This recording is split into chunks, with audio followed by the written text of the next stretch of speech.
사랑의 주님, 우리의 예배를 받으시고 우리의 찬양을 받으시고 우리의 기도를 받으시고 오늘도 어려운 여건과 환경 속에서도 명절 아침에도 하나님 앞에 먼저 예배를 드리고 명절을 지키려고 결단하여 주 앞에 나오고 가정에서 분주한 가운데도 이 시간 비대면으로 예배에 동참합니다.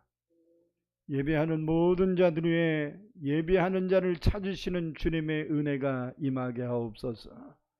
예배하러 나오는 자들에게 하나님께 상 주시님을 잊지 말라고 하신 그 말씀이 성취되어 이들에게 하나님이 축복하여 주옵소서.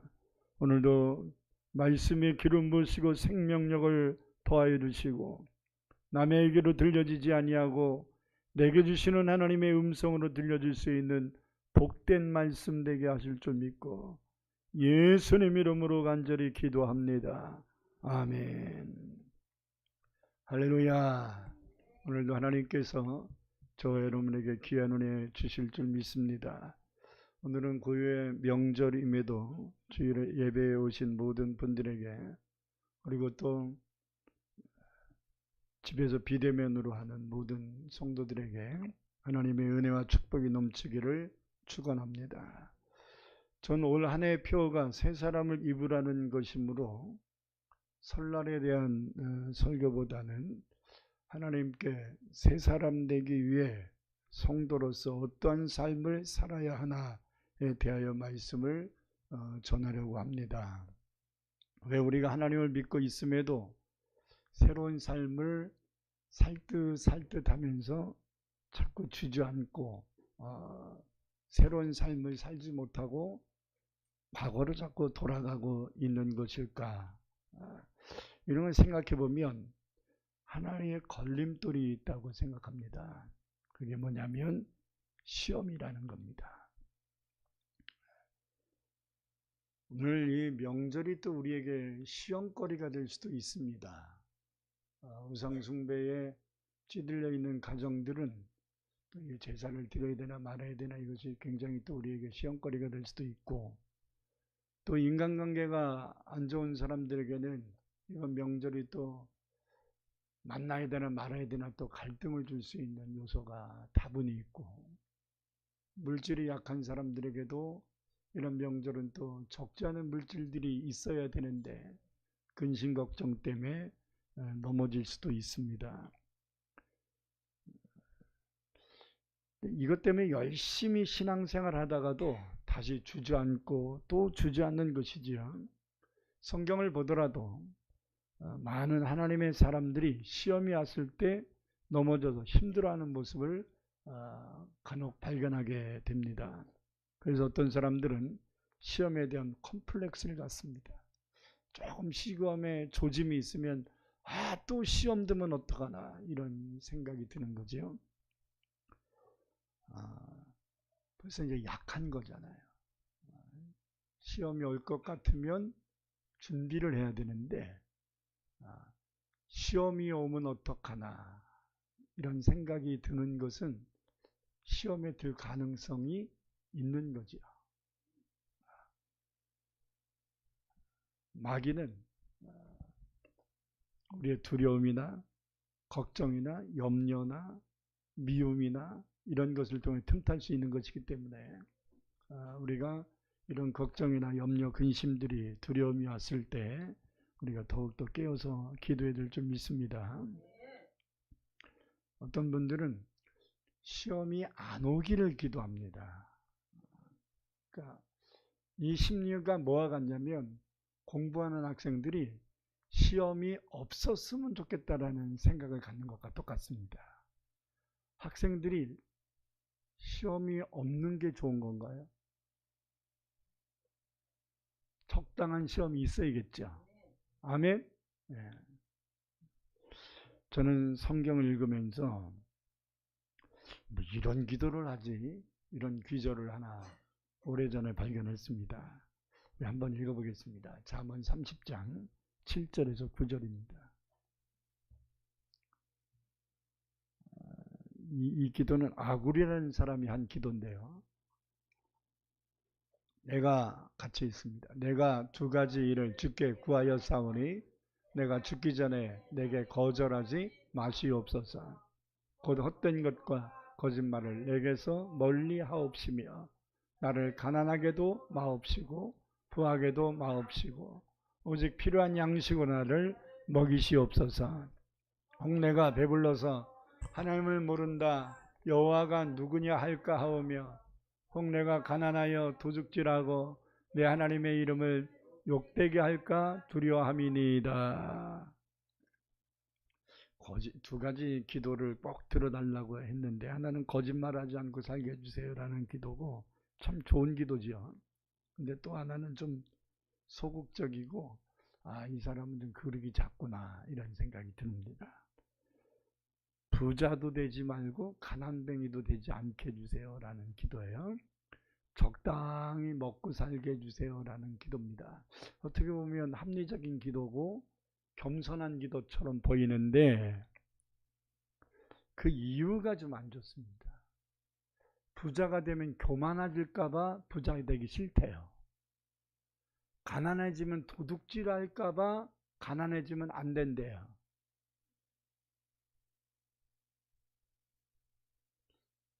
좀 문제 있다고 생각하지 않습니까? 왜 그렇게 생각했지? 굉장히 소극적 자세인 것 같습니다. 이해할 수는 있겠으나 여러분 부해지면 하나님이 주시는 물질 가지고 가난한 자도 돕고 선교사님도 돕고 많은 좋은 일들을 하면 되지.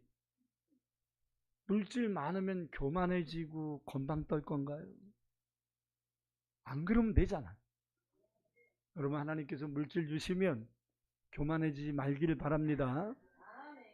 교만해질까봐 걱정돼서 부자 되지 않게 해주세요. 이렇게 기도하지 마세요. 아멘. 또 돈 없고 가난하고 주머니에 돈 떨어지면 남의 것을 내 것으로 생각하는 도둑질할까 걱정스럽다? 이것도 보통 문제 아니지 않습니까? 도대체 인생 어떻게 살았길래 돈 없으면 도둑질할 생각을 하나? 응? 없으면 없는 대로 살고 하나님 주세요 하면 되지. 그죠? 하나님은 우리의 필요를 채우시는 분입니다. 아멘. 어려워도 하나님이 베푸시는 은혜 자족하면서 감사하며 살 수 있는 믿음 달라고 기도해야지. 이게 뭡니까? 이런 소극적인 자세는 우리가 도리어 시험을 만들어내는 겁니다. 여러분 믿음은 좀 적극적 자세를 가지고 살아야 됩니다. 아멘. 세상을 두려워하지 말고 환경을 두려워하지 말고 시험을 두려워하지 말고 시험을 만들어내지 말고 시험을 이길 수 있는 자 될 수 있기를 주의 이름으로 축원합니다. 그냥 어떤 문제가 생겨도 하나님이 합력하여 선을 이루어 주실 것이다 이런 믿음 가지면 되고 어떤 문제가 있어도 그 문제 때문에 내가 넘어지는 게 아니라 도리어 하나님의 살아계신 기적을 체험할 수 있는 기회다 이렇게 생각해야 된다 이 말이에요. 그래서 한번 생각해 봤습니다. 하나님이 우리에게 시험을 왜 허락하시는 걸까?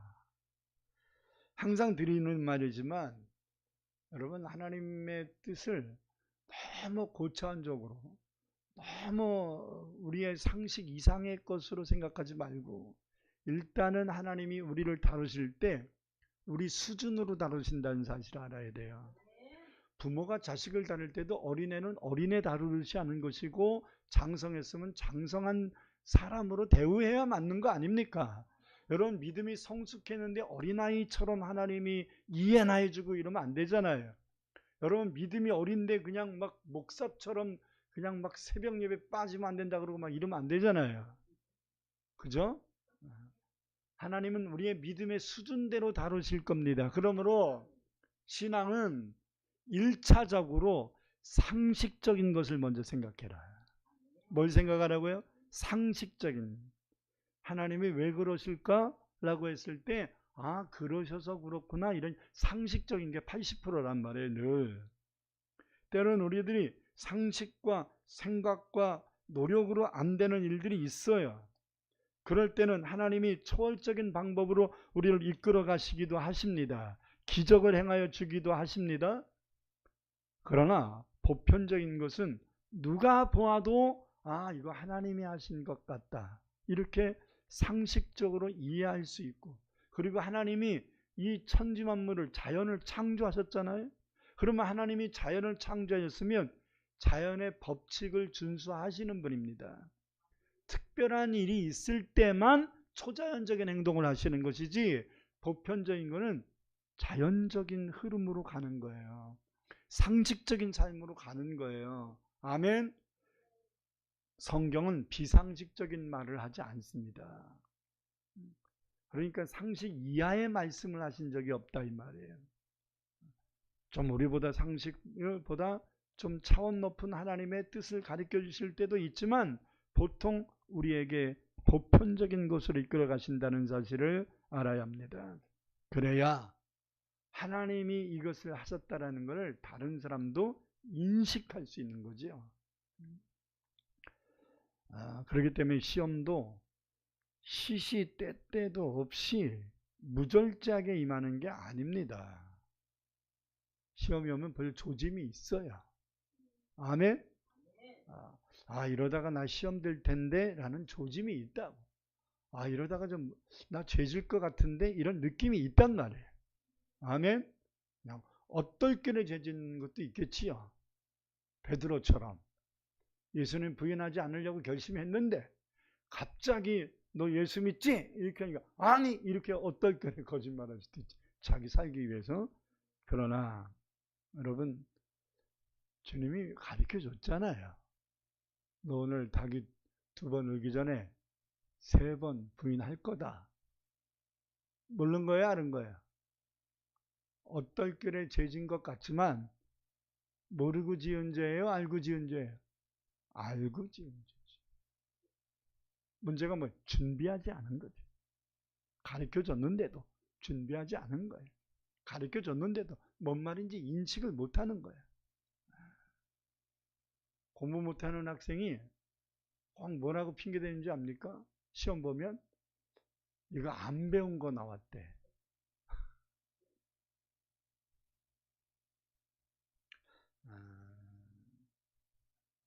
여러분, 하나님이 우리들에게 시험을 허락하신 첫 번째 이유는 지금까지 배우고 훈련한 것을 다지기 위함이라, 이 말이에요. 모든 시험은 하나님의 허락이 있어야 되고요. 그 시험의 범위도 하나님이 정해줍니다. 이것을 욥기서 1장 2절을 보면 분명하게 말씀하는 거거든요. 그래서 욥이 갑자기 시험을 당했다?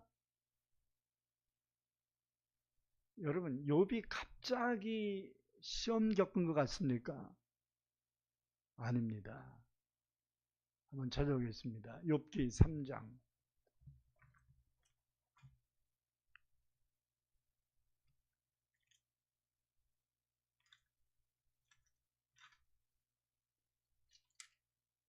25절. 욥기 3장 25절 26절. 내가 두려워하는 그것이 내게 임하고 내가 무서워하는 그것이 내 몸에 미쳤구나. 자, 평상시에 내가 두려워했던 것이 내게 임했고, 평상시에 이렇게 되면 어떡하나 걱정하고 무서워했던 것이 내 몸에 다가왔다, 이 말이에요. 이게 연단을, 시험을 겪고 있는 욥이 깨달아서 고백한 거거든요. 갑자기 시험이 온 거예요. 근데 가만히 생각해 보니까 평상시에 내 재산 다 날아가면 어떡하지? 평상시에 내 자녀들 죽으면 어떡하지? 이런 걱정이 마음속에 있었다는 거예요. 평상시에 했던 그 생각이 내게 시험으로 다가왔다는 거예요. 여러분, 왜 하나님을 경외하고 믿는 사람이 왜 이 두려움이 자꾸 찾아왔을까요? 오늘 말씀 잘 들어야 됩니다. 잘 생각해 보면 평상시에 시험에 대한 것이 머릿속에, 생각 속에 있었던.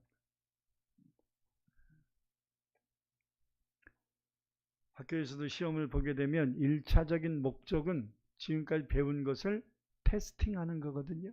자, 학생들이 공부를 할 때 뭘 염두에 둬야 돼요? 이거 배운 거 시험에 나올지도 몰라. 나올지 안 나올지는 아직은 확실하지 못하겠지만 이거 지금 굉장히 중요한 것 같은데 이거 나올지도 몰라. 자, 그거를 학생들만 예측하기 전에 선생님도 은근히 가르쳐 줍니다.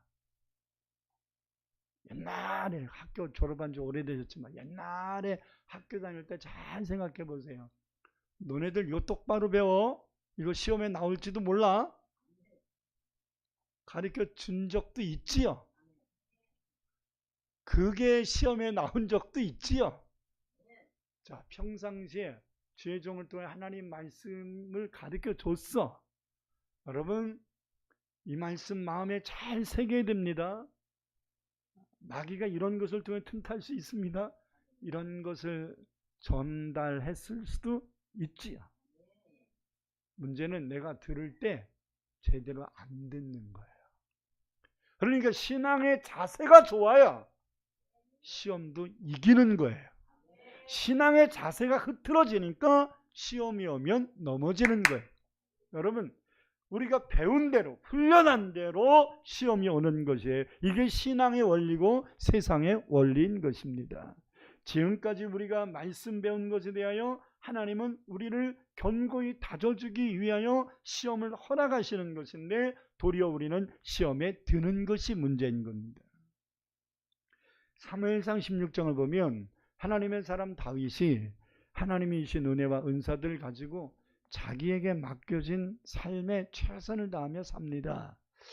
다윗은 목동이었거든. 목자였습니다. 양들을 키웠습니다. 수백 마리 양들을 형들과 함께 돌봤는데 형들은 인간적인 그 돌봄을 했지만 다윗은 하나님의 은혜로 이 양들을 돌봤어요. 그래서 형들은 뭐 사자들이 오면 양들을 버리고 도망가거나 이렇게 자기들이 먼저 피하는 것이 있었는데 사자가 양 잡아가는 게 낫지 자기가 양 지킨다고 사자한테 덤볐다가 자기가 죽을 수는 없잖아요. 이게 이제 일반적 생각이잖아요. 근데 다윗은 안 돼. 하나님이 내게 맡기신 양이야. 나 양 지켜야 돼. 하나님 나 양 지킬 수 있게 해주세요. 하면서 기도하면서 그는 물매 연습을 한 겁니다. 돌 던지는 연습을 한 거예요. 그래서 웬만한 들짐승들은 다윗이 돌 던지면 돌에 맞아가지고서 그 일이나 이런 것들은 도망갔을지도 몰라요. 깜짝 놀라서. 근데 사자나 곰 같은 거는 돌멩이 하나 맞았다고 끔찍도 안 하지요. 도리어 뭐야 하고서 또 화가 나가지고 올 수도 있잖아요. 그래도 다윗은 이 위경 속에서도 하나님을 의지하면서 곰과 싸우고 사자하고도 싸웠다는 거예요. 할렐루야. 자, 사무엘상 17장 34절에 36절 보십시다. 그래서 다윗이 이스라엘을 쳐들어온 골리앗과 싸울 때도 이 자세를 가지고 싸운 거거든요. 자, 읽겠습니다. 다윗이 사울에게 말하되 주의 종이 아버지의 양을 지킬 때에 사자나 곰이 와서 양떼에서 새끼를 물어가면 내가 따라가서 그것을 치고 그 입에서 새끼를 건져내었고 그것이 일어나 나를 해하고자 하면 내가 그 수염을 잡고 그것을 쳐 죽였나이다. 주의 종이 사자와 곰도 쳤은즉 살아계신 하나님의 군대를 모욕하는 이 할례받지 않은 블레셋 사람 골리앗이리까 그가 그 짐승의 하나같이 되리이다. 할렐루야. 구척장소 골리앗을 돌멩이 하나로 쓰러뜨려 죽였다. 그래서 미경에 빠진 나라를 건졌다. 이게 하루아침에 되는 것이냐 이 말이에요. 평상시에 자기에게 맡긴 양떼 지키다 보니까 조그만 이리들 돌멩이로 던지기 시작했고 좀 더 큰 어미 늑대들이 와도 싸우기 시작했고 양 지키려고 그러다 보니까 하나님이 도와주셔 자꾸 이기더라는 거지요. 그 곰이 와도 이씨 그러고서 하나님이 내게 준 양을 네가 뭔데 잡아가 그러고서 곰하고 싸웠다는 얘기 아닙니까? 사자하고도 싸워서 사자 입속에 있는 어린 양을 빼냈다는 얘기 아닙니까? 할렐루야. 여러분, 17세도 안 된 어린 소년이었던 다윗이 이미 삼손 같은 힘이 있었다는 얘기예요. 그냥 하루아침에 골리앗에게 돌멩이 하나 던졌더니 어쩌다가 이맛박에 정수리에 맞아가지고 되졌다, 이렇게 얘기하면 안 된단 말이에요. 응? 평상시에 양 지키기 위해서 돌 던지는 연습을 했고, 그 돌 던지는 연습 속에 하나님의 은혜가 임하는 거예요. 그래서 양을 지킬 수 있도록 평상시에 훈련이 됐던 거지요. 사울 왕조차도, 장군들조차도 골리앗을 보고 벌벌 떨면서 불로 숨어 들어가고 바위 뒤로 숨어 들어가고 막 함부로 골리앗과 전쟁하려고 하는 의지 자체가 없어서 패망의 위기에 빠져 있는 이스라엘을 다윗이 보고, 아니 골리앗 저 하나님의 백성도 아닌 할례받지도 못한 놈이 왜 하나님의 백성에게 저렇게 건방 떨고 도전을 하는가? 이것은 사람에게 도전하는 게 아니라 하나님께 도전한 거야. 너 오늘 죽었다, 이러는 거 아니겠어요? 그래서 골리앗에게 돌 하나 던졌는데 죽었잖아요. 여러분, 다윗이 물맷돌 5개를 들고 갔다 그랬거든요. 5개를. 근데 5개 다 썼어요, 안 썼어요? 안 썼잖아요. 하나에 끝났잖아요. 여러분, 훈련 받고 하면 됩니다. 사소한 시험을 먼저 이겨버릇해야 돼요. 그래야지 큰 시험을 와도 이길 수 있습니다. 걱정하지 마세요. 여러분들의 믿음이 어린데 큰 시험 오지 않습니다. 초등학생들한테 어떤 선생님이 대학생 시험을 주겠어요? 그러지 않습니다. 그러니까 여러분 수준에 맞는 시험이 올 테니까 어떤 시험이 와도 이길 수 있다라고 믿으세요. 이건 불가항력이 있다 없다? 없습니다. 배우지 않는 것은 시험에 나오지 않는 게 상식이거든요. 설사 사람들은 실수를 해서 그런 문제들이 가끔 발생하지만 모르고서 겪는 것들 많지 않아요? 그런데 하나님은 전지전능하신 분이거든요. 절대 실수하지 않습니다. 시험을 볼 때가 됐기 때문에 시험이 오는 거예요. 할렐루야. 이번 명절에 시험이 올 것 같다, 안 올 것 같다?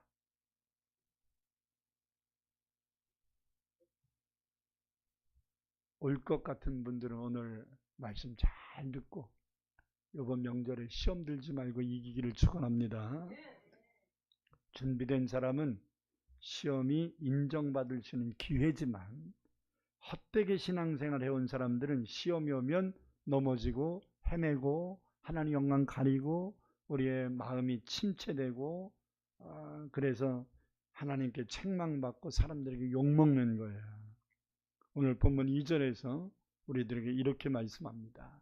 내 형제들아, 너희가 여러 가지 시험을 당하거든. 여기서 여러 가지라는 거 각가지, 각자가 맞는 시험, 받는 시험들이 다 각자들이 다 다르잖아요. 이것을 여러 가지라는 표현을 했어요.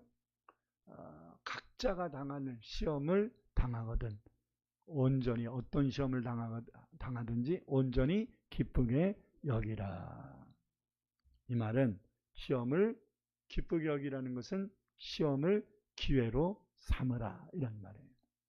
기쁘게 여기라는 게 뭐예요? 기회로 삼으라. 인정받을 전 기회로 삼으라. 공부 잘하는 학생들이 시험에서 요번에 한번 1등 해봐야지라는 도전 정신 같잖아요. 아멘.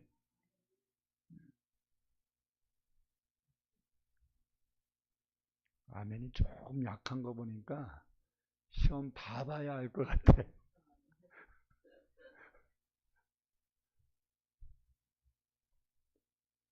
목표를 조금만 올리세요. 둘째, 그렇기 때문에 시험을 잘 보면 우리들을 더 나은 수준으로 올려줄 수 있기 때문에 하나님은 우리에게 시험을 허락하십니다. 창세기 39장에서 하나님의 비전을 받은 요셉이 큰 시험이 왔습니다. 꿈이 이루어지는 게 아니라 도리어 애굽으로 팔려가는 종이 된 겁니다.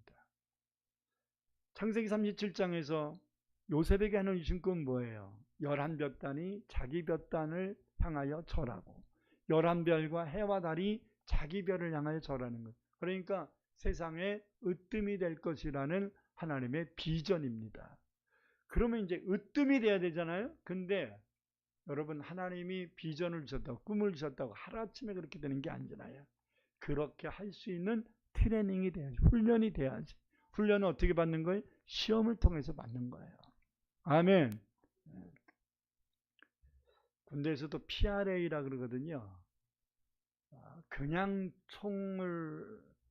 빈 총을 가지고 훈련을 계속해, 총 쏘는 훈련을. 그런 다음에 연습탄을 주고 그 다음에 실탄 주는 거예요.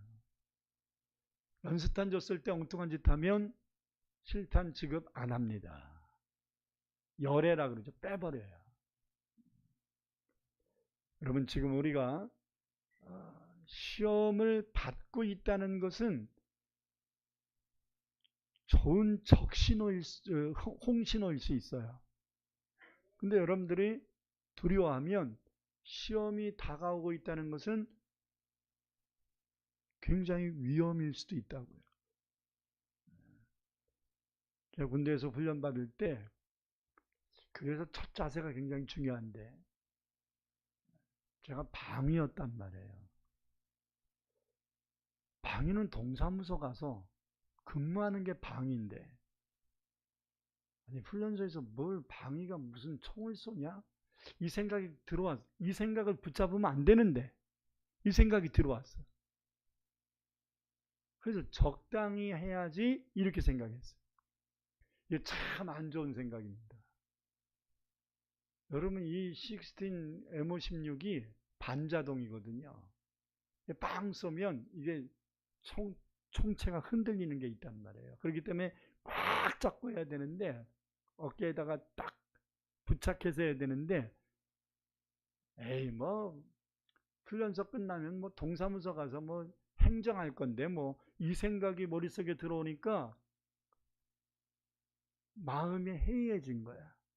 해이해져서 이 연습산을 가지고서 훈련을 받는데, 여기 딱 부착을 해야 하는데 제대로 부착을 안 하고 대충 해버리니까 이 개머리판으로 여기를 탁 친 거예요.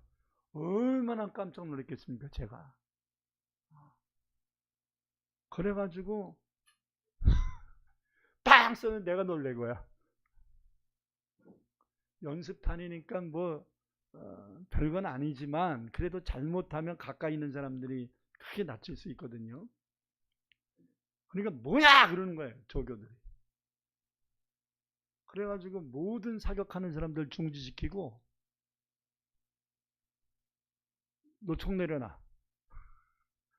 총 내려놨어요. 두 손 어깨로 머리에 올려. 너 저리로 가. 총 만지지 마.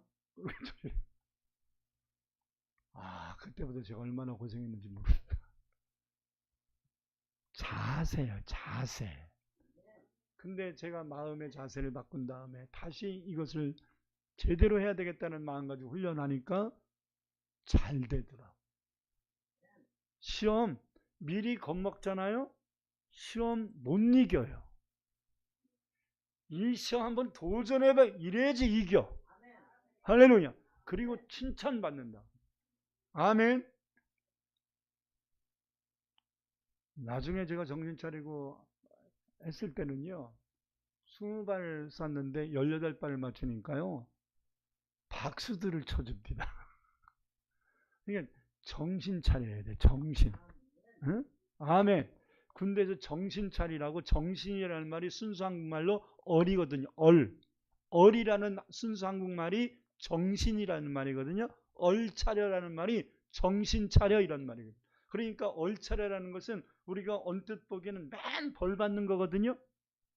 근데 이게 정신 차리라고 기합 주는 거예요. 기합이 뭐예요? 기를 모으게 하는 거라 이 말이죠. 응? 정신을 모으게 하는 거예요. 그래서 허튼 짓 하지 않도록, 딴 생각하지 않도록, 잡념 갖지 않도록 이 훈련에 집중시킬 수 있도록 하는 것이 얼차려고 기합인 겁니다. 여러분 하나님께 기합받고 있을지도 몰라요. 그게 지금 겪고 있는 어려움일 수도 있다고. 어려움으로 생각하지 말란 말이에요. 이 조그만 사소한 어려움이 우리로 하여금 정신 차리게 만들고 우리로 하여금 더 큰 시험을 이길 수 있는 트레이닝이 될 수 있는 것입니다. 할렐루야. 그래서 여러분 요셉이 시험이 온 거예요. 시험이 든 게 아니라 시험이 온 거예요. 애굽에 팔려가서 종이 됐어요. 시험이지요. 요셉은 이 시험을 적극적 자세를 가지고 잘 치릅니다. 그래서 종살이하면서 인정받아요.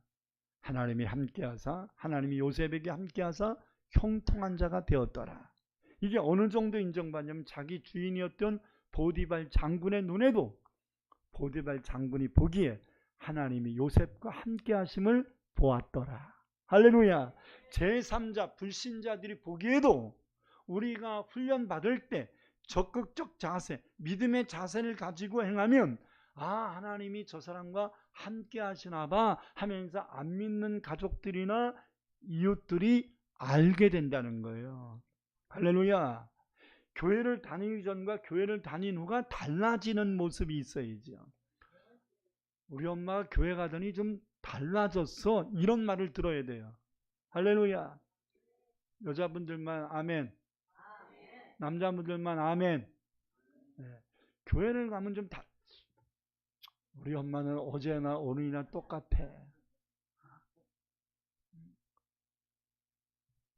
빈정대면서 하나님은 뭐하나 우리 엄마 변화도 안 시키고. 빈정대는 말을 들으면 안 되잖아요. 아멘.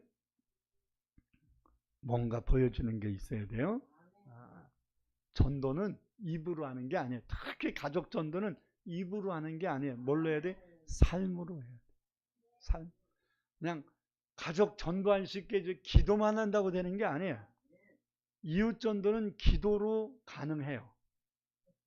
근데 가족 전도는 여러분의 속까지 다 들여다보고 있어가지고 여러분들의 과거를 다 알고 있어가지고 안 돼. 변화돼야 가족을 전도해요. 변화돼야. 이웃들은 여러분들을 잘 모르잖아. 그러니까 기도 많이 하면 이웃은 전도할 수 있어. 근데 가족은 절대 안 돼. 뭔가 바뀌어. 바뀌지 않으면 가족 전도는 거의 불가능하보다도 거의 불가능. 그래서 시험이 끝났는가 했더니 이제 보디발 장군에게 인정받으니 끝나는가 했더니 더 큰 시험이 찾아왔습니다. 보디발 장군의 아내가 유혹을 하고서 그 유혹이 안 넘어갔거든요. 그럼 시험 이긴 거잖아요. 근데 도리어 모함 받아가지고 감옥살이를 합니다. 그래도 요셉은 이 어려운 억울한 옥살이도 잘 치릅니다. 하나님이 감옥에서도 요셉과 함께하사 형통한 자가 됐답니다. 세 번째 시험이 찾아왔는데 이것도 요셉이 이것은 너무나 쉽게 풀어냅니다. 앞에 시험들이 너무나 큰 시험들이었기 때문에 세 번째 온 시험은 쉬웠어요. 무슨 시험이었냐면 같이 옥에 갇힌 술 맡은 관원과 떡 맡은 관원이 꿈꾼 것을 해몽해 주는 거였거든요. 꿈 해몽은 요셉의 전공이에요. 꿈의 사람이잖아 요셉이.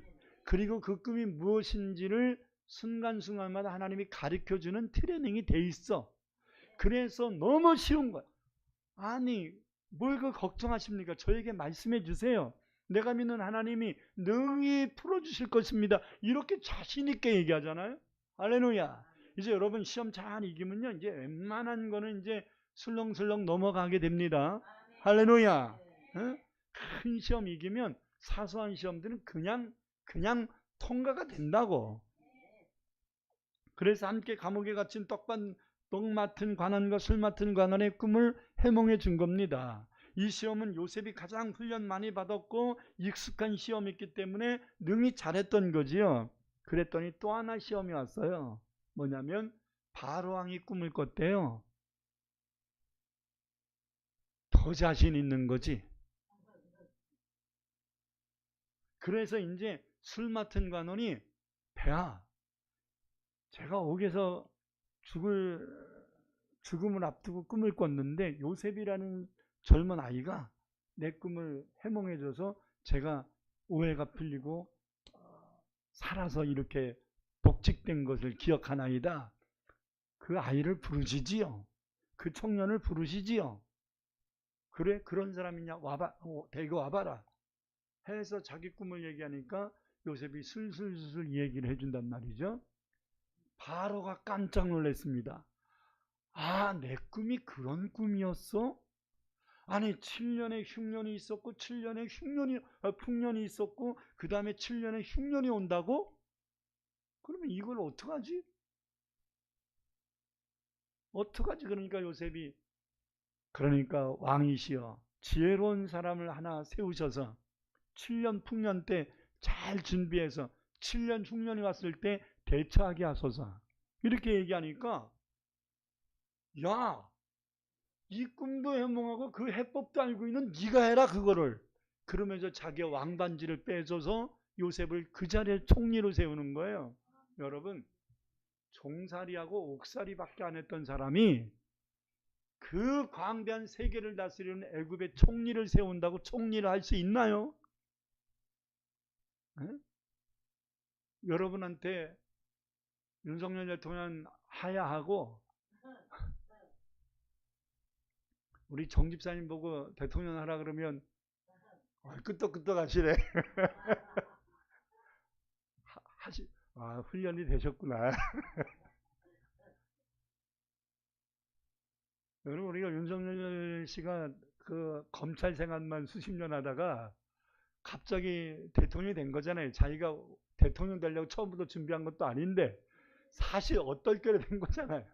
네? 어떻게 된 건데 잘할 수 있을까? 대다수의 국민들이 뽑아준 사람까지도 우려를 많이 했거든요. 검찰일만 하다가 정치를 잘할 수 있을까? 나름 노력을 하겠지요. 그러나 성숙한 정치인들보다는 미숙한 것이 많이 드러나기도 하고 그것이 또 당연한 것일지도 몰라요. 안 해본 거니까. 여러분, 그래도 검찰총장까지 했던 사람이니까 대통령을 하면 응용력이 있었을 거 아니야. 그죠? 그래도 총수를 했던 사람이니까. 근데 요셉은 종살이밖에 안 했잖아. 근데요, 종살이를 했는데도요, 그 보디발 장군의 그 귀족의 가정의 모든 전반을 다 총괄하는 가정 총무였대요. 그러니까 종들한테도 너는 이 일하고 너 일하고 이런 걸 하고 그 재정들을 다 관리하고 이런 일을 했다는 거예요. 그리고 옥살이 했잖아요. 옥살이 했는데도 그냥 감옥에서 수갑 채워서 찾고 채워가지고 그냥 가만히 멍 때리고 있었던 게 아니고 그것에서 간수를 대신해서 옥에 있는 죄수들을 관리를 했대잖아.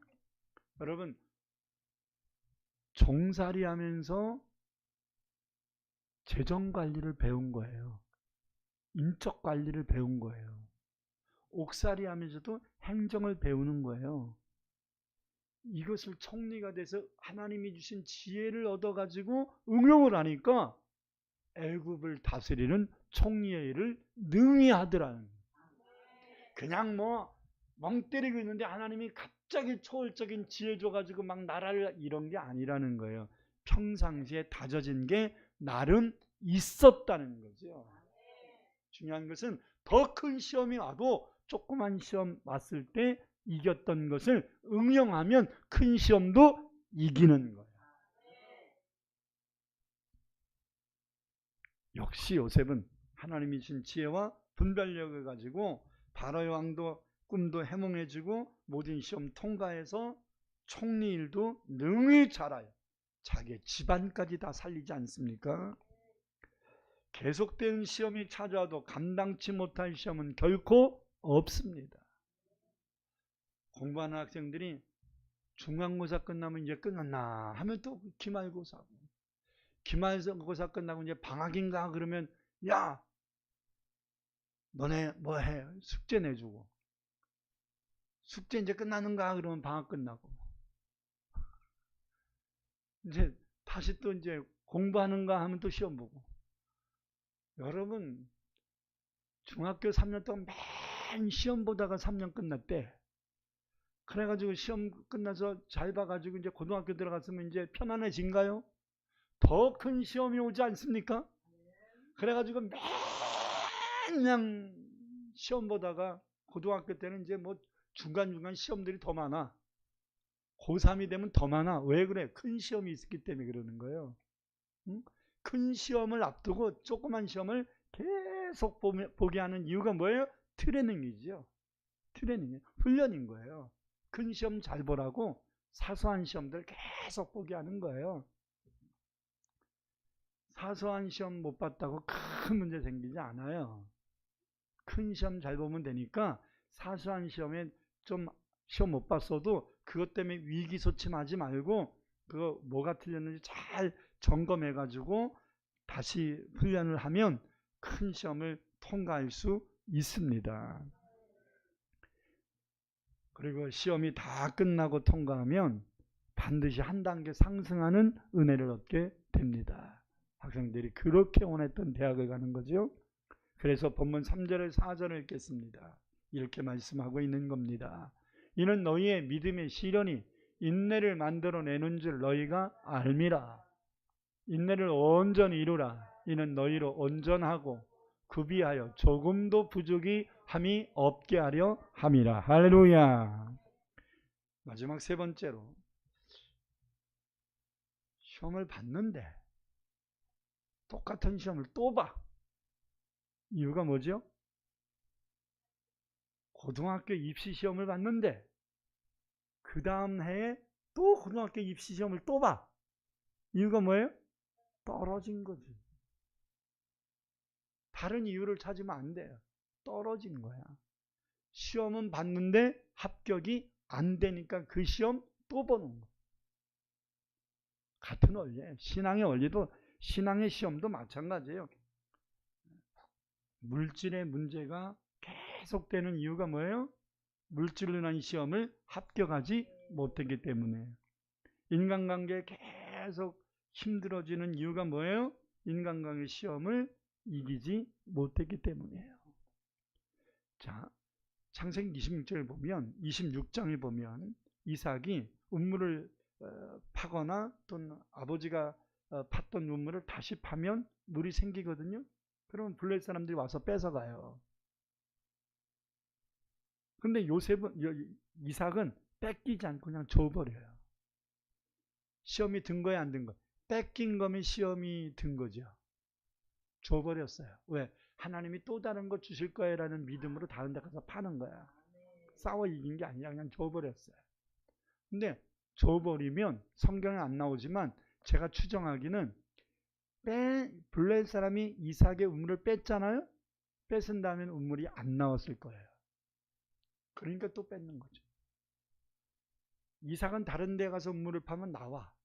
근데 블레셋 사람이 그걸 뺏으면 안 나와. 자, 이게 이제 나는 시험을 이기고 다른 사람들에게는 하나님의 살아계심을 계속 보여주고 있는 거지요. 할렐루야. 우물 안 뺏기려고 막 투쟁하고 싸우고 인간관계 불협화음 일으키고 막 이렇게 하면 시험을 이기는 것 같아도 시험에 들고 있는 거거든요. 인간관계에. 근데 인간관계의 문제를 풀기 위해서는 시험 주는 사람하고 싸우면 안 돼요. 아멘. 아, 저 남편 때문에, 아유, 저 사람 때문에 아주 그냥 내가 아주 그냥 맨날 아주 그냥 시험 들어. 벌써 알잖아. 저 사람 때문에 내가 맨날 시험 든다? 들었다는 얘기잖아요, 자기가 지금. 시험 이긴 거야, 든 거야? 말했잖아, 지금. 시험 들었다고. 명절에 인척들하고 싸우지 마세요. 그럼 맨날 싸워야 돼. 그러니까 이삭이 안 싸우고 줘버리잖아요. 그러니까 세 번째 갔더니 이제 블레셋 사람들이 안 빼서 그리고 찾아와서 뭐라 하면 너는 여호와께 복받은 자로다. 할렐루야. 그래야지 인간관계 시험이 끝나는 거예요. 여러분 창세기 12장에 보니까 하나님이 아브라함에게 자식을 줄 뿐만 아니라 그 자손으로 인하여 천하 만민의 복을 받게 될 것이라고 예언을 해주십니다. 근데 그 예언이 성취된 시간은 25년 후에요. 25년을 연단받은 거거든요. 하나님이 왜 약속하셨으면 이루어 주시지? 응? 주실 거야 그러면 자식 주실 거야 그러면 오늘 낳나요? 아니잖아요. 최소한 한 1년은 기다려야 되잖아요. 그 1년을 못 기다리는 거야. 아브라함이 12장에 이렇게 말씀 받았잖아요. 말씀 받았으면 그 말씀이 이루어질 걸 믿고 어떤 시험이 와도 이겨야 되거든. 근데 문제가 뭐냐면 그렇게 약속받은 그 땅이 흉년 들었대. 그랬더니 아브라함이 아이씨 흉년이 왔네. 그리고 애굽으로 이사를 가버리잖아. 이사 가는 것까지는 그렇다고 쳐. 가서 자기 부인을 바로에게 첩으로 주잖아. 근데 어떻게 자식을 줘? 줄 수 있어요? 없어요? 없잖아요. 그래서 하나님이 건져주셨어. 건져주셨어도 1, 2년 동안은 주면 안 돼. 왜? 아브라함이 자기 아내가 바로 왕과 동침해서 씨를 받았나 안 받았나 확인할 길이 없잖아. 1, 2년 동안 안 났으면 바로와 동침을 안 하도록 하나님이 지켜주셨지만 동침을 해서도 씨 받지를 않은 게 증명되잖아. 그러니까 바로 왕에게서 하나님이 건져주셨어도 또 1, 2년 또 지나야 돼. 저 새끼가 내 새끼야. 바로 왕의 새끼야. 이거 고민하면 안 되잖아. 하나님이 주신 자식이라는 거를 인식해야 되니까 또 1, 2년 지나야지. 그걸 또 못 기다려. 15장을 보니까 낙심해갖고 하나님 차라리 엘리에셀을 양자 삼아서 그냥 아들로 삼아서 그냥 살겠습니다. 이러고 또 투정하네. 자 읽어보십시다. 창세기 15장 1절에 5절 시작. 이후에 여호와의 말씀이 환상 중에 아브라함에게 임하여 이르시되 아브라함아 두려워하지 말라. 나는 내 방패여 너의 지극히 큰 상급이니라. 아브라함이 이르되 주 여호와여 무엇을 내게 주시려 하나이까? 나는 자식이 없사오니 나의 상속자는 이 다메섹 사람 엘리에셀이니이다. 아브라함이 또 이르되 주께서 내게 씨를 주지 아니하셨으니 내 집에서 길린 자가 내 상속자가 될 것이니이다. 여호와의 말씀이 그에게 임하여 이르시되 그 사람이 내 상속자가 아니라 내 몸에서 날 자가 내 상속자가 되리라 하시고 그를 이끌어 밖으로 나가 이르시되 하늘을 우러러 무뼈를 셀 수 있나 보라. 또 그에게 이르시되 내 자손이 이와 같으리라. 여러분 아브라함이 자신이 잘못한 건 생각하지 않고 자꾸 하나님이 자식 주지 않았다고 원망하고 종이었던 엘리에셀 양자 삼겠다고 하잖아요. 근데도 하나님은 그럼에도 계속해서 아니야. 그 사람은 네 상속자가 아니야. 너와 사라 사이의 날짜가 내가 약속한 상속자다. 이렇게 다시 한번 확인하면서 6절 보십시오. 6절. 15장 6절을 안 읽었네. 아브라함이 여호와를 믿으니 여호와께서 그를 그의 의로 여기시고 계속 또 그에게 이르시되 나는 이 땅을 내게 주어 소유로 삼게 하려고 너를 갈대아인의 우르에서 이끌어낸 여호와니라. 계속 그가 이르되 주 여호와여 내가 이 땅을 소유로 받을 것을 무엇으로 알리이까? 여호와께서 그에게 이르시되 나를 위하여 3년 된 암소와 3년 된 암염소와 3년 된 순양과 산비둘기와 쥐비둘기 새끼를 가져올지니라. 아브라함이 그 모든 것을 가져다가 그 중간을 쪼개고 그 쪼갠 것을 마주대어 놓고 그 새는 쪼개지 아니하였으므로 솔개가 그 사체 위에 내릴 때에는 아브라함이 쫓았더라. 계속 해질 때 아브라함에게 깊은 잠이 임하고 큰 흑암과 두려움이 그에게 임하였더니 여호와께서 아브라함에게 이르시되 너는 반드시 알라. 내 자손이 이방에서 객이되어 그들을 섬기겠고 그들은 400년 동안 내 자손을 괴롭히리니 그들이 섬기는 나라를 내가 징벌할지며 그 후에 내 자손이 큰 재물을 이끌고 나오리라. 여러분, 출애굽 사건까지 하나님이 예언을 하고 계시는 거예요. 아멘. 그 자손이 거기서 나올 때 큰 재물을 얻어서 나온다 그랬잖아요.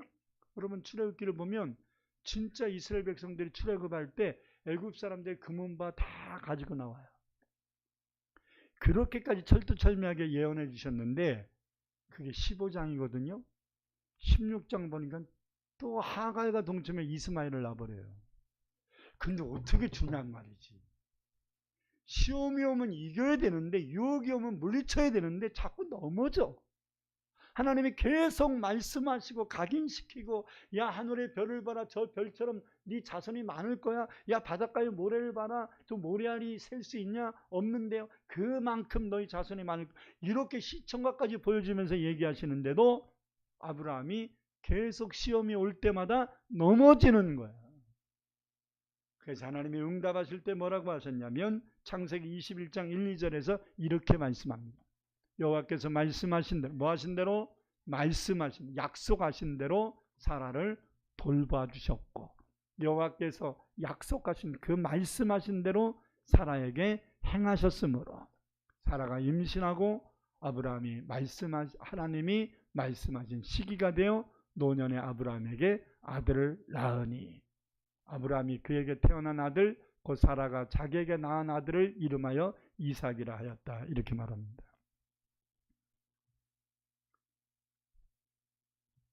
하나님은 약속을 반드시 지키는 분입니다.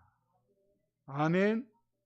문제는 우리가 시험 찾아올 때 분별하지 못해서 성급하게 포기하고 성급하게 행동함으로써 시험에 낙방하기 때문에 자꾸 연단받을 수밖에 없는 거예요. 언제까지 연단받을 거냐. 이스라엘 백성들이 40년을 연단받잖아요. 야곱은 그거 조금만 참으면 되는데 성급하게 거짓말로 기도받다가 20년 연단받잖아요. 그러니까 여러분 성경 보면요, 1, 20년은 무서워요. 연단받는 게. 여러분 연단받은 거는 코딱지만큼도 안 돼요. 사실 성경에 나온 사람들 보세요. 아브라함은 25년, 야곱은 20년, 모세는 40년 막 이러잖아요.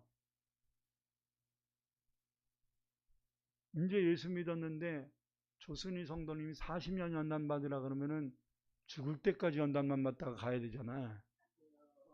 그러니까 시험이 올 때 빨리 이겨야 돼. 아주 그냥 이를 악물고 고생은 내가 지금 해야지. 내가 늙어서도 고생할 수 없다. 내가 불행은 여기서 단절시켜야지. 내가 손주들까지 고생시킬 수 없다. 막 이런 자세를 가지고 불행은 내 당대에 끊어야 된다. 할렐루야. 내 자식까지 불행을 전수시킬 수 없다. 내 손주들까지 이 불행 전수시킬 수 없다 하면서 내 당대에 끊어야 되겠다. 막 이런 악물고 막 시험을 이겨가야 됩니다. 할렐루야. 아자 해야 돼.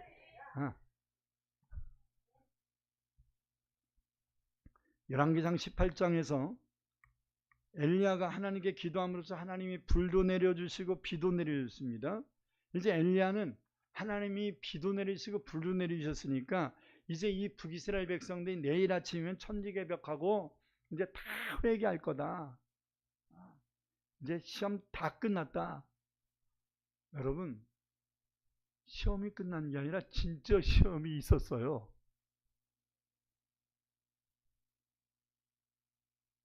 하나님이 불 내려달라고 할 때는 그냥 순수하게 1분도 안 돼서 불 내려주셨어요. 비 내려달라고 기도하니까 하나님이 큰 비를 내려주셨어요. 그게 끝이 아니라는 거죠. 어떻게 보면 사소한 거예요. 객관화시키라고 그랬잖아요. 여러분 지금 어저께 하나님이 불을 내리시고 비를 내리셨잖아요. 근데 그 다음날 아침에 이세벨이 난리를 쳤어요. 이제 우리 바알을 선지하는 선지자를 다 죽였으니 내가 엘리야 죽일 거야. 이렇게 얘기했다는 거예요. 그 말 듣고 엘리야가 무슨 생각을 해야지 상식입니까? 불도 내리신 하나님, 비도 내려주신 하나님이 저거 아직 정신 못 차렸네. 이세벨 죽으려고 한장했네. 이래야 되잖아. 근데 왜 도망가? 아니 불 내려달라고 불 내려줬고 비 내려달라고 비 내려줬는데 이세벨이 너 죽여? 그러면 아이고 까부네. 불도 내리신 하나님 네가 불타 죽었다. 이래야 되잖아. 그게 상식 아닌가요? 난 이런 비상식적인 생각하는 사람들이 성경을 보면 꽤 많더라고. 이스라엘 백성들이 출애굽할 때 10개의 재앙이 내려서 바로가 손발 들고서 이스라엘 백성들 나가라 그런 거잖아요. 근데 또 쫓아왔어. 근데 왜 겁먹지? 난 그게 이해가 안 가더라. 아니 장자가 죽은 것 가지고도 아직 저 사람들이 정신을 못 차렸네. 너희들 정신 못 차린 너희들 다 죽을 거다. 그게 모세가 얘기한 거잖아요. 모세가 얘기한 거야. 응? 이스라엘 백성들이 막 겁을 먹고 떨고 막 원망하고 불평할 때 모세가 뭐래? 야, 너희 잠잠히 하나님이 우리를 위하여 무슨 일을 행하시는지 보라. 잠잠히 보라. 너희가 본 애국 군대를 다시는 보지 못하리. 모세는 하나님께 응답받아서 얘기한 게 아니에요. 상식적인 얘기를 한 거예요. 10가지 재앙을 일으켜서 이스라엘 백성들을 출애굽하라고 하신 하나님이 가만히 구경하고 계시겠냐는 거예요. 10번이나 하나님이 재앙을 주셨는데도 정신 못 차리고 또 이스라엘 백성을 해코지하려고 하는 저 이 애굽 백성들을 하나님이 가만두지 않을 거라고 모세는 확신했던 거예요. 여러분 지금까지 하나님이 응답하셨어. 그러면 이 문제도 도와주시겠지요. 그게 상식 아닙니까? 근데 왜 이스라엘 백성처럼 엘리야처럼 지금까지는 도와주셨는데 이 문제는 어떡하지? 왜 이렇게 하냐 이 말이야. 왜? 이게 딜레마야. 이것 때문에 자꾸 넘어지는 거라 이 말이야. 야고보서 1장 12절에 보니까 시험을 참는 자는 복이 있나니 이는 시련을 견뎌낸 자가 주께 자기를 사랑하는 자에게 약속하신 약속하신 생명의 멸관을 상급을 얻을 것이기 때문이다. 여기서 시험을 참는 자라는 말의 헬라어 원어는 페이라스모스 휘포메노라고 되어 있어요. 페이라스모스 휘포메노. 페이라스모스 슈퍼메노라는 단어는 뭐냐면 여기서 이제 참는다라는 단어가 휘포메노로 되어 있거든요. 휘포메노라는 말은 참는다라는 단어도 있지만 기다린다는 단어도 있거든요. 자, 그러면 페이라스모스 휘포메노를 참는다라는 단어로 안 하고 기다린다는 단어를 하면 시험을 참는 자라는 게 아니라 시험을 기다리는 자. 시험을 기다린다는 게 시험을 잘 치르려고 준비하는 자라는 뜻이지요. 시험을 치르려고 준비하는 자는 복이 있다. 이런 얘기잖아요. 다시 읽겠습니다. 야고보서 1장 12절. 시험을 참는 자라는 단어, 시험을 준비하는 자. 다 그렇게 해서 다시 읽읍시다. 시작. 시험을 준비하는 자는 복이 있나니 이는 시련을 견뎌낸 자가 주께서 자기를 사랑하는 자에게 약속하신 생명의 멸관을 얻을 것이기 때문이라. 할렐루야. 시험이 올 것이라는 것을 예측하고 기다림으로써 능히 이기는 자가 복이 있다는 말이 되는 것입니다.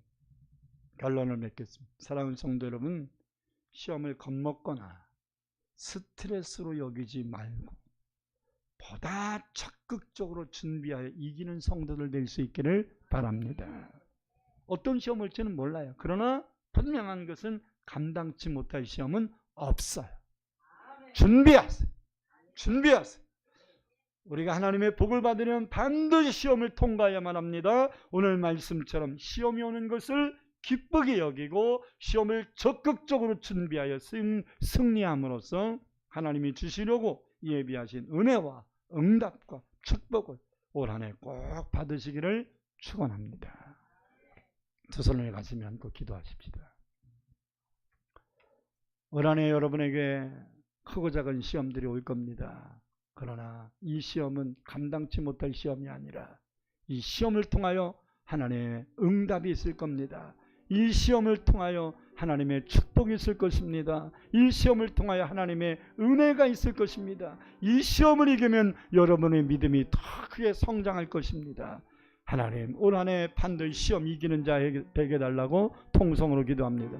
주여, 할렐루야, 할렐루야, 할렐루야, 할렐루야, 할렐루야, 할렐루야. 올라 카바네르니 카바네르니 카바네르니 카바네르니 올라선 나바네르니 카바네르니 카바네르니 카바네르니 라선 나바네르니 카바네르니 카바네르니 카 라선 나바네르니 카바네르니 카레르니. 주여 용기를 주옵소서. 주여 세입을 주옵소서. 주여 은혜를 주옵소서. 주여 믿음을 주옵소서. 시험에 드는 자가 되지 아니하고 시험으로 말미암아 낙심하고 절망하고 포기하고 좌절하는 자가 되지 아니하고 시험을 통하여 이기는 자가 되게 하소서. 시험을 승리하는 자가 되게 하소서. 시험을 준비하는 자가 되게 하소서. 시험을 통하여 하나님께 인정받는 자가 되게 하소서. 시험을 통하여 하나님의 상을 받는 자가 되게 하소서. 시험을 통하여 더 시험의 대로가 열려지는 자가 되게 하여 주시옵소서. 예수님 이름으로 기도합니다. 아멘.